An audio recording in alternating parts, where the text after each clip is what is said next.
And the number they say is a lot higher than that.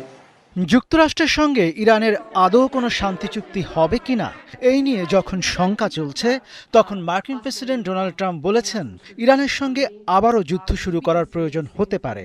তবে এই নিয়ে তার প্রশাসনের কয়েকজন ছাড়া আর কেউ জানে না বলে জানান Trump. Or if they said, okay. যুদ্ধবিরতি চুক্তির পর যুক্তরাষ্ট্র আবারও যুদ্ধে জড়াবে কিনা তা আমি নিশ্চিত নই।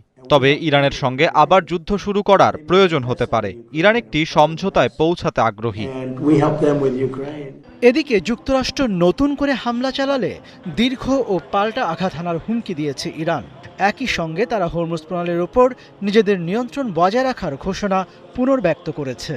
ইরানের বিপ্লবী গার্ড বাহিনীর একজন জ্যেষ্ঠ কর্মকর্তা বলেছেন, যুক্তরাষ্ট্রের যে কোনো নতুন হামলার জবাবে মধ্যপ্রাচ্যে মার্কিন ঘাঁটিগুলোতে ভয়াবহ হামলা চালানো হবে। আর ইরানের প্রেসিডেন্ট মাসুদ পেজেশকিয়ান বলেছেন, ওয়াশিংটনের উপর থেকে ইরানের আস্থা পুরোপুরি নষ্ট হয়ে গেছে। এর আগে ইরানের সর্বোচ্চ নেতা মোস্তফা খামেনি এক বার্তায় স্পষ্ট করেছেন, হরমুজ প্রণালীর উপর তাদের নিয়ন্ত্রণ অব্যাহত থাকবে।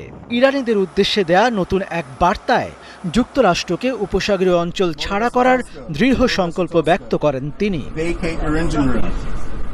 ইরানের সঙ্গে চলমান যুদ্ধ পরিস্থিতির মধ্যে মধ্যপ্রাচ্যে অবস্থানরত নিজেদের যুদ্ধ জাহাজগুলোতে নতুন করে জ্বালানি, খাবার ও গোলাবারুদ সহ প্রয়োজনীয় রসদ সরবরাহ করছে মার্কিন সামরিক বাহিনী। মধ্যপ্রাচ্যে দায়িত্বরত মার্কিন সেন্ট্রাল কমান্ড সেন্টকম এক বার্তায় এই তথ্য নিশ্চিত করেছে। এদিকে ইরান যুদ্ধে নিয়োজিত মার্কিন সেনাদের সরিয়ে নেওয়ার লক্ষ্যে ডেমোক্র্যাটদের আনা একটি প্রস্তাব যুক্তরাষ্ট্রের সিনেটে নাকচ হয়ে গেছে। বৃহস্পতিবার অনুষ্ঠিত এক ভোটাভুটিতে প্রস্তাবটি বাতিল হয়ে যায়। সিনেটে প্রস্তাবটি 47-50 ভোটে পরাজিত হয়। জাতিসংঘের মহাসচিব অ্যান্টনিও গুতেরেস সতর্ক করে বলেছেন, হরমুজ প্রণালীতে ক্রমবর্ধমান সংকট বিশ্বজুড়ে কোটি কোটি মানুষকে দারিদ্র্যের মুখে ঠেলে দিতে পারে, বাড়িয়ে দিতে পারে ক্ষুধা এবং এমনকি বৈশ্বিক অর্থনীতিকে মন্দার দিকে নিয়ে যেতে পারে।